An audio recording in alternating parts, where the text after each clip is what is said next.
knowing that we were going to fail and that I was going to have to tell all of these people that I lost their money and that I also was going to be going bankrupt. Like I wasn't sleeping at night. My anxiety was so through the roof. Like I couldn't even drive. It was such a bad time in my life. And I look back on it and quite honestly, I would do it again because the lessons and the network of people that I met through that experience, and I think just the skills that I developed to realize I can do really hard things. Welcome to Forward Obsessed, where we talk to breakthrough business leaders and rising entrepreneurs about their journeys, origin stories, and aha moments. Hey everybody, I'm really excited about this episode of Forward Obsessed, and I'm excited for a few reasons. Everyone talks about the stories of, success and exits and all the different things that happen, but what we don't get to talk about as much as I'd love to talk about it is what happens when you hit the bottom and you have to bounce back. And today, folks, I've got an awesome guest who's not just a guest, but also a friend, Katelyn Bourgoin, on the show. Katelyn is a buyer psychologist. She's really carved out and created a category of one with the work that she does, helping people understand what are the words to use that can transform your business, whether you're a product company or a service company or whatever business model is that you follow. Katelyn has a cohort, a program, and a newsletter with some of the smartest people on it. And she's built a 7-figure business as a solopreneur. And I think that is such an incredible thing. You're going to love hearing about her story, what it was like as a woman in business, finding her own way, building, experimenting with all different types of companies, everything from bootstrap businesses that succeeded or failed to an exit to a venture-backed approach and everywhere in between. So please, as always, make sure to like and subscribe. Drop us a positive comment or review. It really helps the show in terms of its reach. We're super excited to be back. It's been a little bit of a summer hiatus. So with that, everybody, enjoy this episode of Forward Obsessed. It feels so weird being back in the studio, having a conversation IRL after the last of these I've been doing on Riverside. So again, thanks so much for coming back. And on today's show, I've got a friend and maybe a new business partner, soon to be told. We'll see. Katelyn Bourgoin, welcome to the show. Yeah, thanks, Pete. So in classic Forward Obsessed format, we like to kind of dig into the psyche of an entrepreneur. And as someone who's done a thing or two with psychology, tell us a little bit about who are you, what the hell you do, and then we'll get into it. And don't worry, we're going to do a long recording after the fact as well. Yeah. Okay. So I'm a serial entrepreneur, like many folks, love starting businesses. I'm currently running Why We Buy. It's a media and education company. And we help entrepreneurs and marketers better understand their customers so they can sell more stuff using behavior science. And so I've been doing this for about 5 years. I also co-founded Unignorable, which is a personal branding agency for entrepreneurs. And so running those two things side by side and getting to dig into all things of what makes people purchase, what makes people make decisions, what makes people pay attention, what's persuasion. And that stuff lights me up. And according to a lot of other folks, it lights them up too. So tell us a little bit about when was the first moment that you got exposed to what would then become that entrepreneurial itch? Was it did you grow up as, the kid of entrepreneurs? Were you around it a lot? Yeah, I love this question because you know what? A lot of people will say, I grew up in by 7 years old, I was selling lemonade and turning it into a side hustle, or I was, doing lawns. That was not me. I didn't necessarily think of myself as an entrepreneur. I wasn't even necessarily interested in business. But when I reflect back, I can see all of these influences that now that I can connect the thread makes sense. So my grandfather, which was a hugely influential character in my life, my dad passed away when I was 1.5. He ran the local bar. And so after school, because my mom needed help with childcare, I would go to the local bar and hang out with him for a bit until it was time to go home. And so seeing him as an entrepreneur, that was that first kind of inkling of you can run your own business. You don't have to do what other people say you can do. And he was also an inventor. He'd created this incredible tidal-powered engine. He'd put radiant in-floor heating into his bar. He brought the technology back from Europe after the war. He was just this crazy genius dude. And so seeing him, that was that first inkling of you can run your own business. And I was lucky enough. So I went to university. No idea what I want to be when I grow up. Everybody says you have to go to university, so I do. I still don't know what I want to be when I grow up. Me too. Thinking I might go into journalism, and this is right around the time that the internet is killing, newspapers, and everyone's like, don't do that. And so I'd always been a good writer, and so I did an English degree. And as anybody with an English degree will tell you, there aren't a lot of job prospects. So graduate university, working as a server, and I got to work under this amazing female founder who had opened her own restaurant at 26 years old.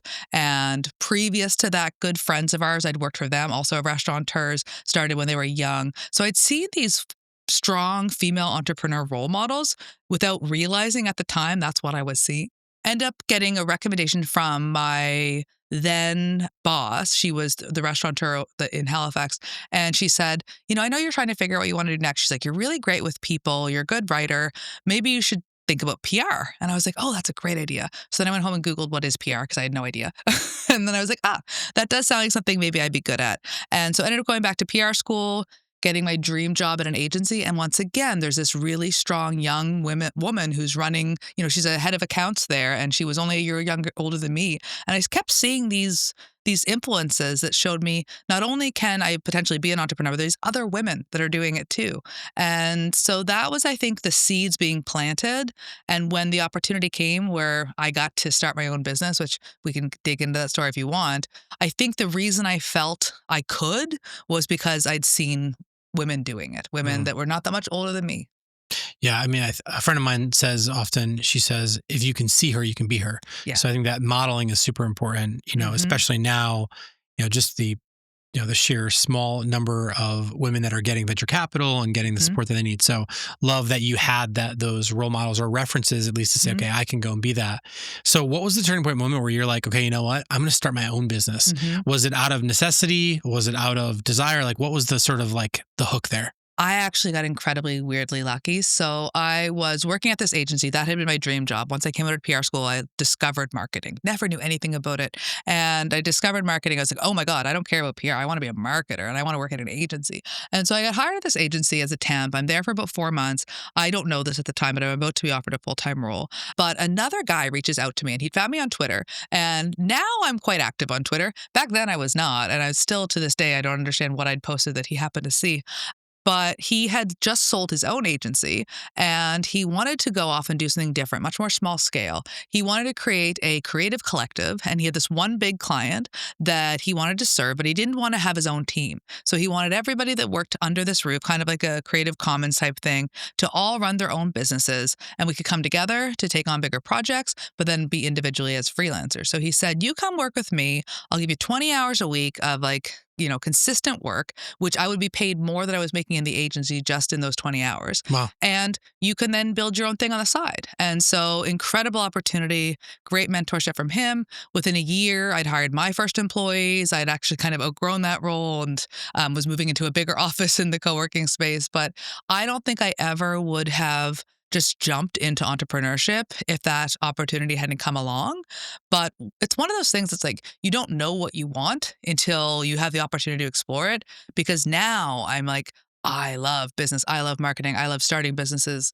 I don't think I ever would have realized that about myself had I not had these lucky experiences. So I often think that some people may not know what they want to do yet. It's because they haven't had an opportunity to get exposed to it. Love that.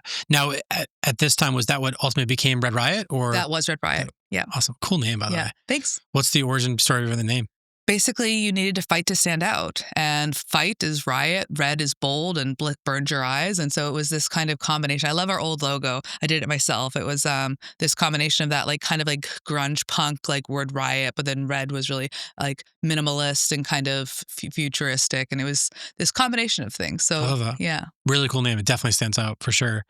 And then from there, how did that evolve into what later became a VC-backed business with Vendive? Yeah. So with Red Riot, I was running it as a branding agency. I think we were up to about a team of 6. And my husband is a restaurateur and a chef. And so I saw the opportunity for us to do a business together, a restaurant consulting business, because restaurants need a lot of help. As I learned from that business, they often don't have a lot of money for the help that they need. But so we put together They don't have a lot of money for that. They don't. Got it. No. There's certainly some groups that do, but a lot of the ones that are really struggling don't. But so we put together a restaurant consulting group called the Fork Project. And my team did all the branding work. We partnered with mixologists. My husband was the chef. We partnered with front of house people. sommeliers, interior designers, and kind of came together again with that collective idea where if a client needed more than just branding and marketing help, if they needed more than like a menu efficiency audit, we could bring together the people that we needed. So I built that out. Within about 2 years, sold that. Not a big sexy exit. It was more of like selling the brand than anything. But then I was sitting there going, okay, still don't know if I know what I want to be when I grow up. But there's this big dogma, especially in the online business world, around don't sell your time for dollars. And I kind of bought into that. Now I think there's a lot of horseshit behind that. I think it's a way of kind of manipulating people into building online businesses. About the time I was like, okay, I want to stop selling my time and my team's time. I want to do something more scalable. It's 2020, it's 2013. And I'm like, the online course world in my mind is booming, way too crowded. Now, of course, if I realize now 2013 would have been a really good time to get into that world. But I thought that was done. I was like, oh, that's way too crowded now. What else can I do? Well, I could build a software company. How hard can that be? Turns out really fucking hard. Like, really, really hard.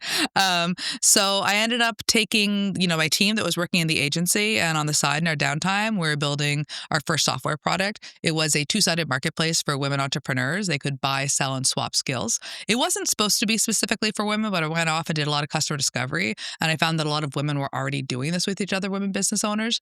And so raised some venture capital, brought on a partner. We ended up pivoting to more of a peer-to-peer mastermind model. But we were targeting early stage women entrepreneurs. And a lot of these women needed their first clients. They, desperately needed help, but they didn't have a lot of experience to help others. And so it really wasn't working. So on the outside, we're getting all this amazing feedback. Inc. magazine says, oh, you're building the next LinkedIn for women. It looks great. Inside, the shit is not working. And so made this really hard decision to shut that company down. And then a year later, Chief launched with a very similar model, Oof. A peer-to-peer community for women, but they focus on C-suite and women founders at Series B, Series C companies. AKA people could afford it. And they're now worth $1.1 billion and Ventiva's dead.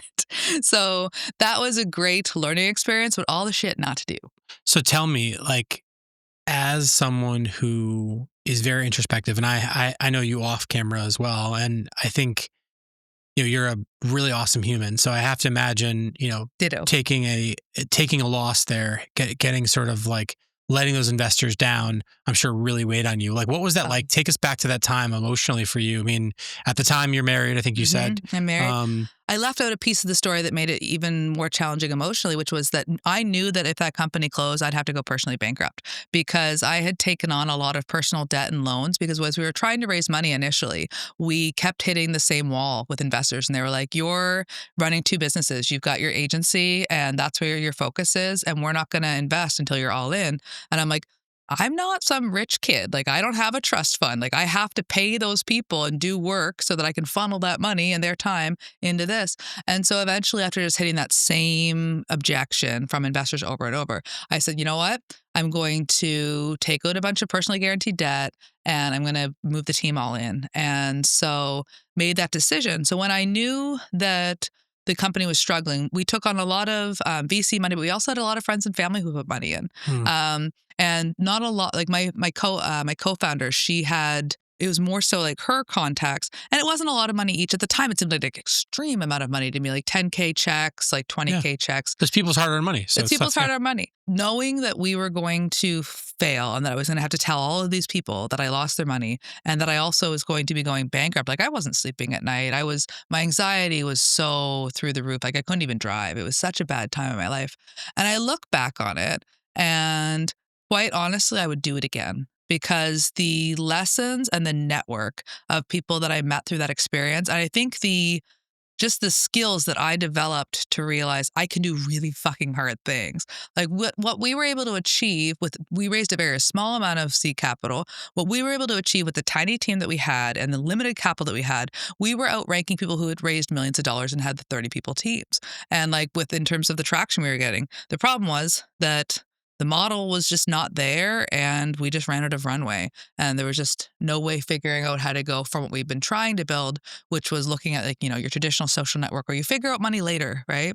It was no, there wasn't really time for us to pivot to a paid model and it exploded. Yeah.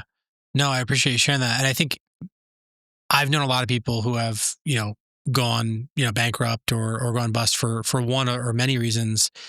And I've seen the toll it takes on them as humans. And what I think is interesting and inspiring about your story is the bounce back, which we're going to come to in just a moment. But before we talk about the bounce back, what I want you to know is the people that listen to the show, they're at all stages in the entrepreneurial journey. You've got folks who are thinking about leaving the corporate job that they hate because they just have that side hustle that's starting to take off. You've got folks who raise venture capital.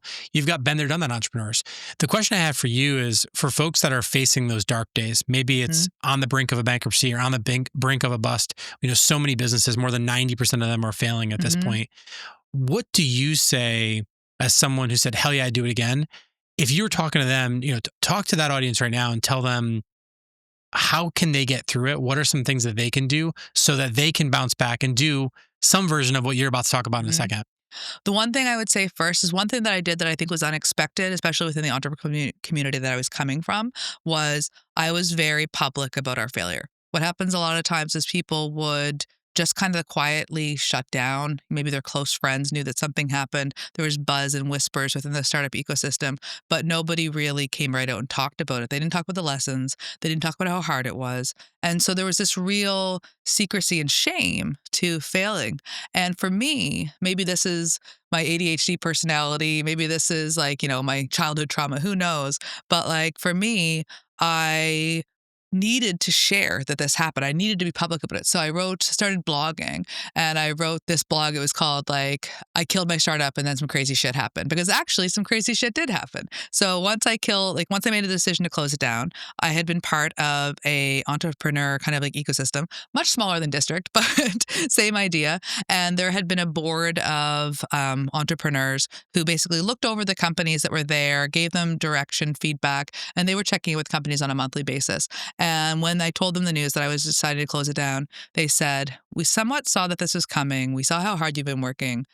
Are you tired? And I was like, oh my God, I'm tired. And they said, how would you feel about going on vacation? And I said, what? And they go, you should go on vacation. And I was like, guys, I went bankrupt. I'm just trying to figure out if I can stitch together enough money from consulting to pay rent. And they're like, no, we're sending you on vacation.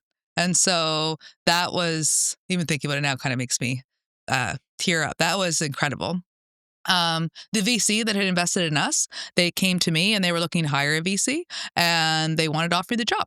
And so I went through the screening process with them. It turns out I didn't get that job because they were looking for somebody with an ocean tech background, and ocean tech was a big fund that they'd had. But they brought me in as a consultant, and they said, we want you to work with all of our companies. They were, you're great at marketing. They're good at product. Help them get customers. So I ended up bouncing right into consulting opportunities out of it. After this vacation. After this vacation. And then one of the biggest and most successful tech startups in Canada, a recruiter reached out and said, we want to offer you this kind of director level marketing role. So it's all of these crazy things came out of this worst period of my life. And it's because I wasn't afraid to share how shitty it had been. I was really transparent about how hard it was. I had been asked to speak at a few fireside chats in the startup ecosystem, kind of sharing the journey. And I was honest. I was honest with the anxiety attacks in the car. I was honest about the tears. I was honest about the frustration. And I think that so many founders came up to me afterwards who were either circling the drain with their company or had a failure. And they said, I wish somebody would have talked about this when I felt so alone. I didn't feel like I could tell anybody what I was going through. And dealing with it alone was the absolute worst part. And so I think that the reason why I was able to bounce back is because for me, if I have to keep a secret or if I have to keep a feeling inside, it eats away at me. And it was so much easier just to kind of vomit this emotion into the world. But it was received really well because I think we're all feeling these deep emotions, and keeping them bottled up is really not the most effective way to manage them. So I'd say share what you're going through. People want to help you, and they'll actually respect and like you more. I want to talk a little bit. Thank you for that. I want to talk a little bit. Actually, I want to talk a lot of bit about you sharing a lot on the internet. So talking about the bounce back. So for those of you that don't know, she's the badass buyer psychology person on the internet. I always say the yellow buyer psychologist, for reasons I'm sure you'll tell us about. you go and you start, which is now a very en vogue business, which is the idea of the creator solopreneur. And that's like the coolest thing, like beat the rat race and become a solopreneur, right? Who is it? Justin Welsh that says that, right? On LinkedIn. You went on to start Why We Buy, which really has been an absolute success. I mean, I think by the numbers I've got, over 75,000 active readers. That's a 7-figure business in a lot of ways. Are my numbers right? Yep. Last year we almost hit 7. This year we might not, because I'm making some changes, which you and I are talking about. So let's talk about that business. First off, you said something I want to go back to, a throwback to the beginning of this conversation, where you said, there's not a lot of jobs for people with an English degree.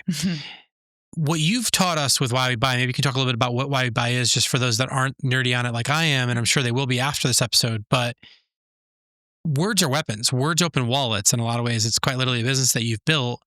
Why do you think that people aren't creating jobs for these English, grads, when really words are how we make meaning in the universe and how we get things done? So just maybe talk a little bit about that, and then bridge that into why you started Why We Buy, because I think it's just a powerful story for others to hear.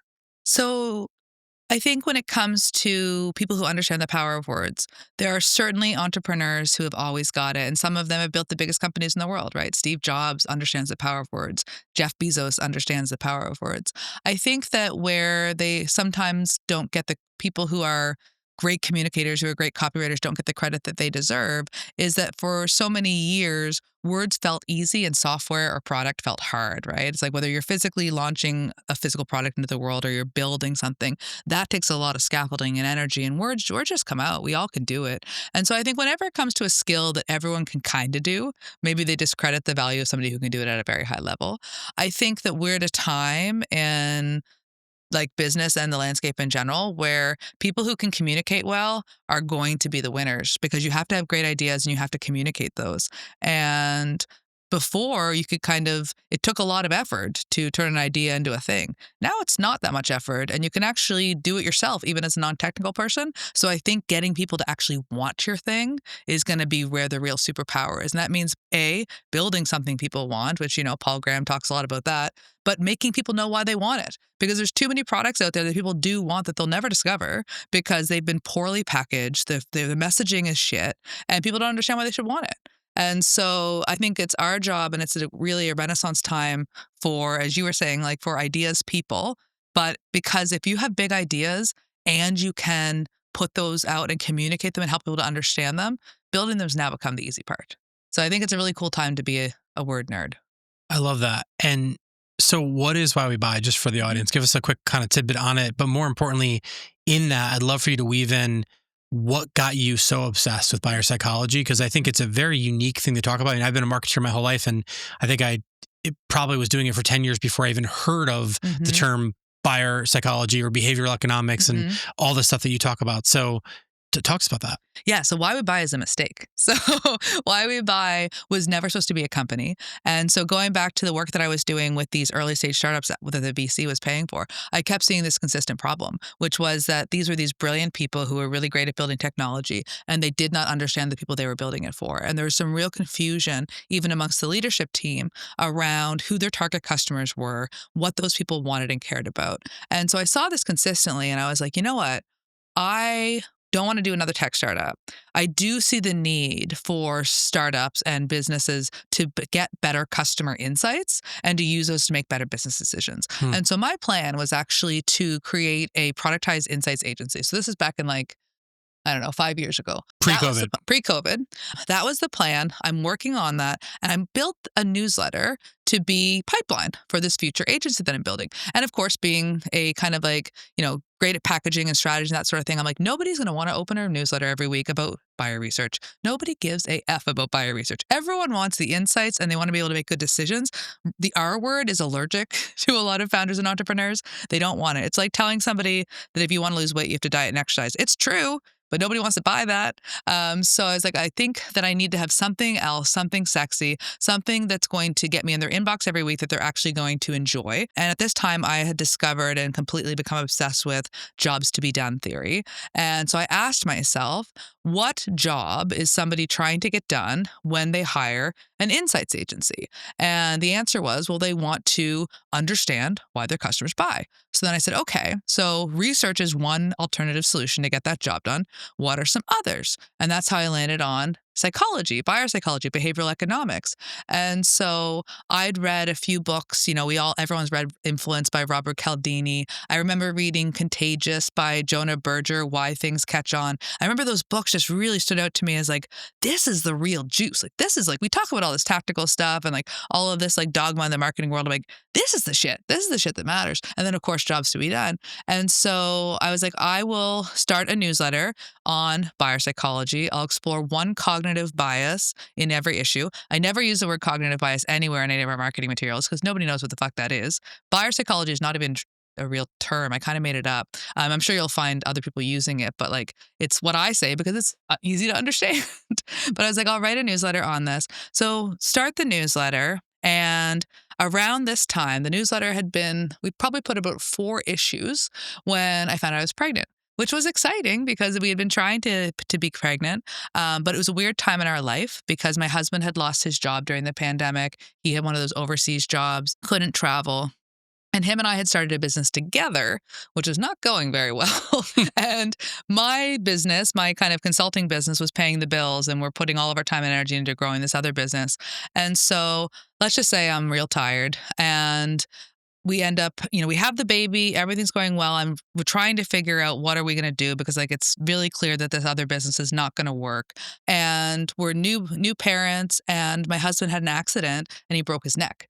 And so all of a sudden, I'm the sole income, sole parent. My husband can't even lift our baby. And so I was like, I am fucking drowning. And around the same time, brands started reaching out to me being like, can we sponsor your newsletter? And I was like, what? Like, what's that? People do that. And initially I started just saying no, because I just assumed it was gonna be like $100 or something, right? I'm like, I don't want to go through the back and forth and the time to put a ad in my newsletter, annoy my readers for $100. And then suddenly a big brand reached out and I was like, oh, okay, well, I'll have a conversation with them. Why not? And realized that the compensation was actually a lot better than I expected. And I was like, if I can get 5 more like them, then I could basically get paid to make the newsletter, bring in enough from the newsletter that I could then grow a media company instead of trying to do this, this productized service agency. And given that, my husband is now having a second spinal surgery that we didn't expect, that seemed like a pretty good deal. So I ended up going all in on Why We Buy, said goodbye to the dream of the insights agency, which I'm kind of glad that I did because I still think, as much as insights are really important, I still think that it's selling the diet and exercise. People need it and they don't do it. Probably would have been a hard business to run. Whereas everybody wants I call it brain candy is what we give in Why We Buy. It's like you walk away with a tasty treat, something you can apply to your marketing. People love it. I love that. This episode is sponsored by DS, a team of makers, marketers, and entrepreneurs that help businesses transform their brand experience and unlock growth like never before. Are you a CMO, founder, or business leader looking to level up your brand and marketing? Head over to weareds.com and let's explore what is next for your business. That's weareds.com. Visit us to learn more. And I think it was around that time when you first came up with this concept, which I think is the best name ever, which is unignorable. Mm-hmm. What was the sort of speaking of insights, what was the guiding insight behind that as an idea, which I'm obsessed with the name. Thank you. I love the name too. So it came to me in the shower. It was one of those shower moments. I had a bunch of other names that I was thinking about. The runner-up was Attention Empire. Like, the idea of you can build an empire with attention. But I was like, no. I was like, why do people buy things? People buy things to solve problems. And if you can find a name that flips a pain into a promise, that's going to be compelling. So I was like, why are people struggling right now when it comes to building a personal brand? They're struggling because they're putting all this time and energy into creating content, publishing it, and they get ignored. And that's really fucking painful. And it kicks you in your ego and it makes you not want to do it anymore, even though you know that if you could just get that thing going, it could actually really change your business. And so I was like, what do they want? Well, they want to be unignorable. And so that's how the name came to be. And people love that name. It's been stolen by even our students. We've had students that have used it for names of their programs. I've seen some of my friends in the online marketing community using it in their email subject lines and stuff. And I'm like, all right, guys, come on. But it's very popular. So from there, you go on. Two of the products, as I understand it, was wallet opening words Mhm. and the painkiller messaging Mhm. system. Can you talk a little bit about what those things are? Because Yeah.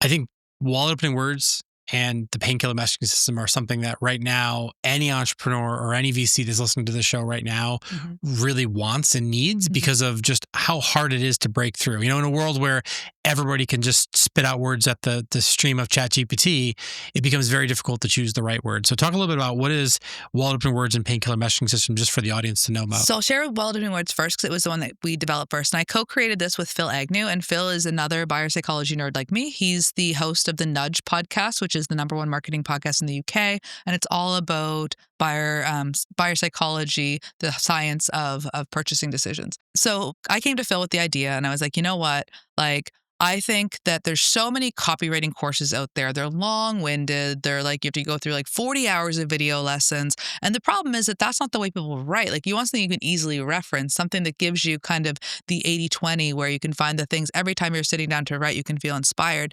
And there are certain types of phrases or ways that you can actually fit, like actual words you can use that have been proven based on behavioral science studies to be effective in helping people to make decisions, to make purchase decisions.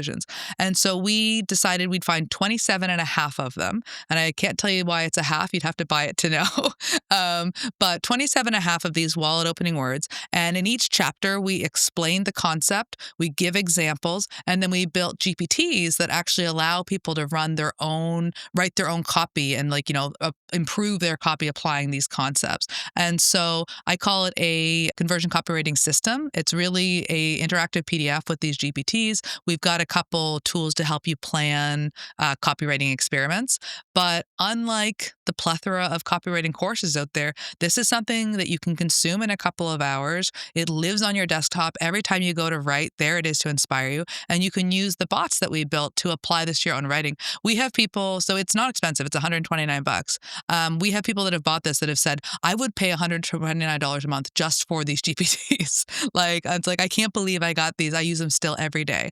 And that product has been around for 2 years, I think, and thousands of copies sold. So it's like, that's a great one and people love it. And just a little secret for listeners, if you buy it, there's might be a way to get a second little book for free of wallet closing words. And these are the words that you do not want to be using because they actually deter people from buying from you. But you'd have to buy it to find out how to get that.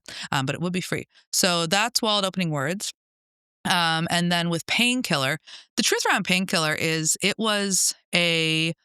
my idea with Painkiller was that I wanted to repackage, reskin basically some of the customer research tools that we had and put it around a use case. Because again, people don't want to, they want to do research when they have a use case for it. And a really good use case for customer research is to figure out your positioning and your messaging. So I had all these cool customer research tools from back in the day when I was running this stuff with clients. And I was like, I want to reskin this, package it up into a product. I came up with the idea that ultimately in marketing, we always hear you have to sell the promise, sell the transformation. But I'm a believer that a transformation doesn't mean anything unless you have a pain point, right? We don't, change when we see the light. We change when we feel the heat.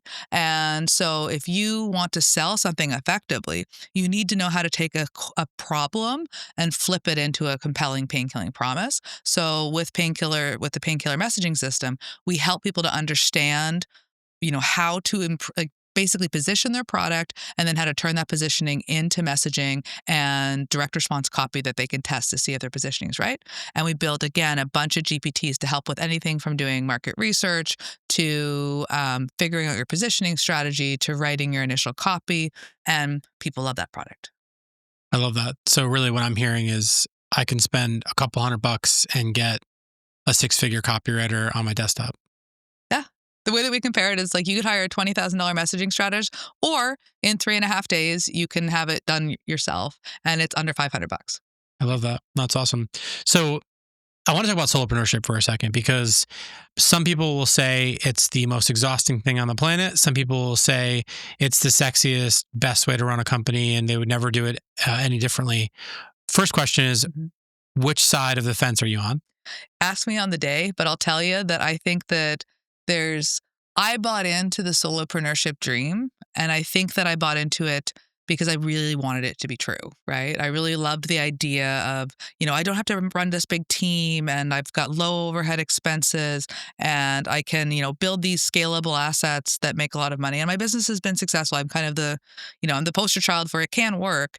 It fucking sucks though. It's like so lonely and the pressure is all on you and you have to be the business. So it's like you're not building something beyond you. And so I'd say that I think it's a bit of a trap for a lot of people. Now, for some people, it would truly be freedom.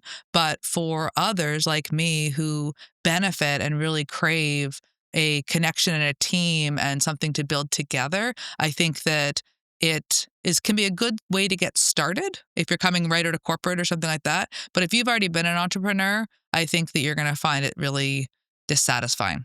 It's probably better than a bad partnership, but it's not as good as a good one. Well said. And I think what I'm hearing there is really, you have to know yourself, folks, at the end of the day. And, if you want to be by yourself all the time and you want to have a particular remit where you can deliver something, you might not be able to build a 7-figure business like Katelyn's done, but in some cases, you could probably make a pretty good living. Nowadays, with the advent of AI, obviously, you can really force multiply yourself if you know what you're doing, with the right approaches, which I'm happy to help you with. But jokes aside, I think what I'm hearing is the thing that everyone talks about solopreneurship is, low overhead and money's all going straight to your pocket. But what I'm not hearing folks talk about is the fact that it's just you looking in the mirror, staring at your computer and having to motivate yourself and having to think through stuff yourself or with your AI copywriters. And I think there's also a lot of smoke and mirrors in the world. I think there are people who are proud to claim that they're solopreneurs who have whole agencies and teams of contractors working under them. So they essentially have, like, they're not W-2s, but they essentially have a team. And so I think, or if your wife is really active in your business, she might not be on payroll, but that's not the same as somebody doing entirely solo. So I think that people need to decide what works for them. And I think for a lot of people, that gets old real fast. So what I'm hearing, folks, is that solopreneurship is actually bullshit because anybody that's able to build something, they're not doing it by themselves, which I think probably makes a lot of sense. Is that fair? Mm-hmm. Okay. So solo would mean it's just you. So if it's you and ChatGPT, it's not solo. If it's you and a contractor, it's not solo. So is solopreneurship really sexy? I don't know. So speaking of this, you've built a lot of things. Some have succeeded really well. Some have epically failed. It's a big fail. You know what the bounce back is like. I'm curious now, when you look at wherever you're at on the mountain, at the bottom, the middle, the top, wherever you imagine yourself, like, let's talk about just the truth of the matter. The number one thing that I see my friends who are in the copy business or in the messaging business being scared of, the number one thing I see everyone being scared of right now is the 2-letter word that is the gift and the curse, and that is AI, of course, folks. How do you feel about AI? How has AI transformed what have been building in the past few years?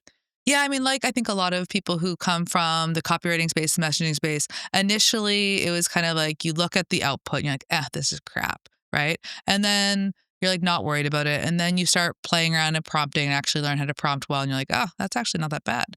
And now it's at the stage where if you can really understand how to use these tools, you can get an 80% output pretty quickly. And so I think that my belief is that when I say 80%, what's often missing, and I think the person who said this most beautifully is Jason Fried from Basecamp. He described AI copy as brown. It's like, it's technically right. It sounds okay, but it's just brown. There's something missing. And I think that for a lot of folks, what they need to figure out is how do you bring the color of yourself into that writing? So use it as a tool, get that first strong draft, but how do you bring in the color, your own unique experience? How do you make it feel real? And one of the things that I'm really quite worried about with AI is how readily people will use it and share stories and anecdotes that are just completely fabricated because everyone's told, you should tell stories in your content. And so it's like they go to tell AI, real stories. Yeah, real stories. And share success stories that are not real, share client success stories that never happened. And so I think that we're going to be in this era when it's really easy to, to create content quickly. It's really easy to create content that looks really sizzling and makes you look really good. And I think their bullshit barometer is going to be going way, way up, but they're not going to trust Like you can say anything you want about yourself, but people are going to need to see it 10 times before they start to believe you. And so I'd say with AI as a tool as a writer, I love it. I also recognize that AI is a tool. In the right hand, it's going to be used much more effectively. And it's a tool to help you, and it's not going to replace your own input, because if you let it replace your own input, nobody needs what you're doing, right? Like if you everything you post comes straight out of AI, then why would people keep reading your stuff, right? I feel bad for the real person named Michael Chen, because Michael Chen is like the most popular testimonial that AI copy spits out in some cases. So I'm sure there's a real Michael Chen out there. Sorry for you, because if I had $1 for every landing page that someone sent me a link to in the past, like cold email that I clicked on or something, and I go to the landing page and I scroll down and I look at the social proof section and it's Michael Chen with clearly an AI avatar, I'm like, I will never buy from this person because they're clearly bullshitting me. Tell me something. So I post a lot about AI. I've kind of built my brand around being forward obsessed, and you can't be forward obsessed without AI, in my opinion. But every time I post about AI and the post takes off, people come for my throat, like they want to murder me. So, and I'm using real stories, and I'm not just letting the AI spit it out. Why do you think people, and back to your buyer psychology, why are people so averse to AI? I wrote a post about this, and and anybody who's active on social media knows that the M dash has become synonymous with AI writing people's minds. And I love the M dash. I use it frequently. I use it all the time. I use it. I always, my response is always, I've been using the M dash since ChatGPT was a glimmer in Sam Altman's eye. Like, don't tell me that this is like this new thing. And then one guy actually questioned me on it, and he goes, "Really?" And I go, "Yeah." And then he went back. He'd been subscribed to my newsletter since 2021. He goes, "Yep, just found one of your oldest issues, and you used it." I was like, told ya. But I wrote a post about the M dash, and like, why do people get so enraged? Because initially there was this whole witch hunt happening. Like, if you posted a piece of content and it had an M dash in it, people were coming for you, and they were assuming. And it's like, at the end of the day, why are people mad? Even if you are using it, what is it about that makes people so angry? And in the post, I broke it down to 3 things. And essentially, I won't remember all of the names. So just for the listeners' context, there's like 300 different cognitive biases, and like I write about them all the time, and I still can't keep them all straight. But like the concepts are essentially like there's this assumption that anything that is made quickly is less valuable, right? So the fact that somebody produced something with AI, then that somebody assumes and they feel tricked. It's like, you tricked me into reading this thing, then thinking it was valuable, and now I can see that you made it fast and it's not actually valuable, and I feel tricked, right? So I think when it comes to AI, we're still trying to understand our relationship with it. It's like some of the examples people have given around when we moved to computers over paper, right? There were people that were from the paper rooms and offices that were going into offices at night and like trying to destroy the computers because they felt so threatened by them. And so I think we're at that stage with AI where we do feel really threatened by it. We feel threatened by it, I think, justifiably, because there's a lot of people who will create clickbaity content around this industry is dead, this industry is dead, this industry is dead. All AI is killing every industry. And so I think people are scared. And they're scared because their livelihood is at stake. And a lot of us work in industries where we can see AI is able to do 80% of our job as well as we are. But guess what? The magic is in that 20%. And for the people who keep putting the effort into that 20%, I think there's always going to be room at the table for those people. For the people who let that 80% be good enough, I think they will get replaced. Like, you have to keep that 20% is where the magic is. And we need to and if we have more time to put in the magic, how cool is that? I tell people that AI for most people is like how I feel when I see a Viagra ad, which is like, I'm really lucky and grateful that I don't need it right now, but I know one day I'm going to. So whether that day is like now or 20 years from now or whenever it's going to be, that is the averse reaction that I have, which is like, I know one day this thing is going to replace me. I don't know if it's going to be 1 year or 10 years. My philosophy is that I do think that in the next decade, and I'll hopefully eat these words and be wrong, but I think in the next decade, AI is going to be able to do 100%, or if not 100, definitely 98, 99%. So today gets us to 80, but yeah, it freaks me out. So that's my spicy take on it. Well, it's interesting. The other day I was getting ready to speak at a conference and I was doing a workshop and I'd printed out all these workbooks. And most of the workshops I've done since COVID have all been virtual. So I've not been printing anything. And I'm stapling all these workbooks. And as I'm doing it, I'm thinking there used to be such a paper business in business, right? Like there was so much printing and so much stapling and so much binding. And like that was just a huge part of doing business. And like, did those people just disappear? Like, no, they started doing other things, probably things that were more rewarding. So I think that as we see what comes out over in the decade to come, is human labor going to look different? Absolutely. Is human impact going to be minimized to the point where we don't matter? I don't think so at all. I think we'll actually get to work on the bigger problems, the societal problems that we've never really had time to work on because they're not profitable. Well, what if we don't have to worry about them being profitable because we can all just work on them because we have the capacity, right? Like, so who knows? I like to be an optimist around it. At the same time recognizing that people aren't inherently evil, but a lot of companies are because they are driven by the wrong incentives. And so I think we're going to have to make some changes to the incentive structure. So I love that. And that's a really good, I think, shift and segue to what's next for Katelyn. Mhm. So, I think you've built a lot of different types of businesses. Obviously, the business landscape has dramatically changed in the past few years, post-COVID, post-AI, et cetera. What do you think, just for some folks who are either thinking about making the shift to or away from solopreneurship or some of those things, what are some great things besides your newsletter, of course, that they can read, and maybe some books that really kind of stand out to you or have stood out to you that can kind of reground people in finding themselves and where they're headed? Yeah, I mean, I think that there's two that I always recommend that you don't often see come up on the must-read list. I mean, they do show up, but they're not always right at the top. And one is Alchemy by Rory Sutherland. Oh, I love Rory. Yeah, Alchemy is so good. He talks about how basically in so many ways when we think about product design, this applies to marketing too.